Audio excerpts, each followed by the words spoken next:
Alright guys, welcome back to the channel. If you're new here, my name is Demi, and in today's video we're going to be talking about emergency funds. So I have my notes here and I will make reference to it just to provide you more accurate information, so bear with me. Okay, so what is an emergency fund? If you already are doing research and you know a little bit about it, you would know that it is funds that will be able to sustain you should you not have any income coming in for the next few months. Emergency funds are basically funds that are kept in liquid or semi-liquid accounts. Basically, accounts like your bank savings account, insurance deposit accounts, and also semi-liquid in a sense you can withdraw within 1 to 2 working days in that kind of scenario. So it is not funds that you invest in stocks. In this video, I'm going to go through how much should you keep for your emergency funds and also where should you keep them at.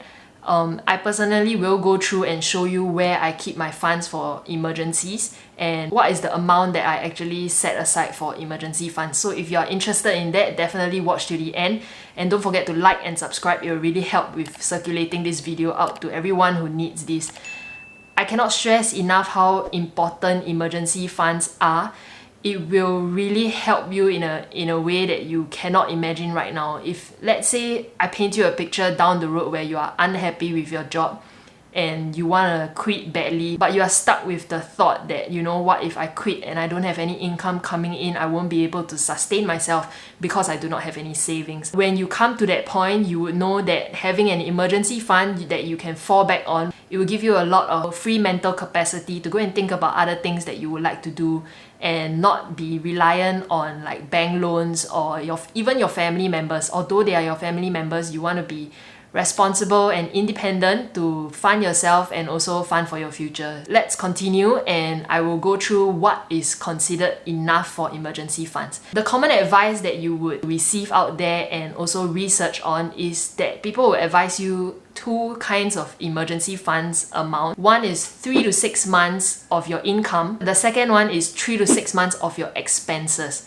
So expenses including your fixed expenses and your variable expenses. So you should account for things like your insurance plans, your installment plans on any items that you have outstanding, and also your variable expenses, how much you spend in a month for food, for transport, and any other thing that you would consider essential. A good gauge would be 3 to 6 months, but for me personally, what I do is that I keep 6 months of my income for emergency funds. So this is more than enough to cushion myself. 3 to 6 months of your income is obviously more than 3 to 6 months of your expenses. It's up to you how much you want to spare for your emergency funds, but a good gauge would be 3 to 6 months of either your income or expenses. But note that for my case, I'm doing 6 months of my income set aside just so I can cushion myself, and should anything happen, I don't have to rely on bank borrowings, my relative or my family members or even my friends. So I like to be financially independent in that way. So that is for my personal. You can decide for yourself what is good for you. And yeah, so the next thing that I want to talk about is where should you keep your emergency funds. I'm talking in the context of Singapore, okay? So Singapore bank deposits, as you would know, in your regular savings account, the interest rates are right now currently like 0.4%, 0.5%. But I personally do not use bank deposit savings account. So earlier I mentioned that your funds should be liquid or semi-liquid. So accounts like let's say your POSB savings accounts are funds that you can retrieve and get immediately. These are what I mean. So 1 to 2 working days, let's say maybe insurance deposit account. In some cases it might be, I'm not very sure, but from like an example, Singlife, right? I personally use them. They are very quick with withdrawals and deposits. So once you deposit into the account, immediately within like a minute or so, you'll be able to see in your account. And likewise, withdrawing is also as fast, like 1 to 2 minutes, and you will see in your bank account. So I'm gonna go through insurance savings account because I personally use them. I do not use bank deposits account, but if you're interested in knowing bank deposit accounts, stay tuned to the end. I will talk about it after I talk about the insurance savings account. Singlife, if you do not know about them, they are together with Aviva, offering this insurance savings plan where you earn up to 1% per annum return on the amount that you keep with them. So I'll put the link to this website in the description below for your reference if you are interested. So I personally use Singlife say maybe 1 to 2 years ago, or since the very first time that it got rolled out. They were offering 2% in the past, but right now, because everyone is decreasing it, they have also decreased, but it is still not too bad as compared to your banks of like 0.4% or 0.5%. So Singlife offers you 1% on your first 10,000, and amounts above your first 10,000 up to 100,000 will be 0.5% per annum. So take note, if you have above 100,000, don't park your money with Singlife because you will not earn any interest on that. The next I want to talk about is Dash Pet. Dash Pet is similar to Singlife. It is also an insurance savings account. It offers a higher percentage as compared to Singlife. So if you can see here, Dash Pet actually offers you 1.3% per annum on your first 10,000 and 0.3% per annum above the 10,000. So any amount that is above the 10,000, you will receive an additional 0.3%, and they also offer you an extra 0.2% when you activate your free protection. Meaning to say that it's essentially 1.5% for the first 10,000. I personally do not use Singtel Dash Pet. They are an insurance savings plans by Ethica. You need to essentially maintain a $50 in the account, and also I didn't like Ethica for a reason that they have put this clause on their website saying that note, Ethica reserves the right to delay the payment of withdrawal amount / surrender benefit for up to a period of 6 months from the date of withdrawal or surrender request. Ethica will exercise this right when there is a surge in withdrawals, partial or full, within the portfolio during a very short period of time. So with this clause, I didn't like to have my money in there. I wanted to, but I'm not going to go ahead and do it. I'm not a financial advisor, so make sure you do your own independent research and decision whether should you put your money in there. So link to all these insurance savings deposit accounts are in the description below. Just to let you know that I'm only using Singlife. I'm in no way responsible or representing both of these platforms.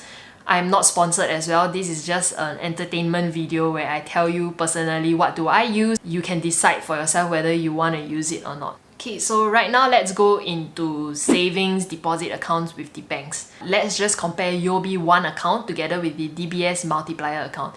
So these two accounts are really known. I'm sure many of you know these two accounts. DBS multiplier was actually what I started out with when I started working together with DBS Live Fresh credit card. So DBS account, it's actually tier based, so it's a little complicated in a sense that both these banks will want you to deposit your salary in there together with one other category that you can hit to get a higher interest. So say for example DBS multiplier, you credit your salary in there together with anything such as credit card spend, home loan installment, insurance, and also investments.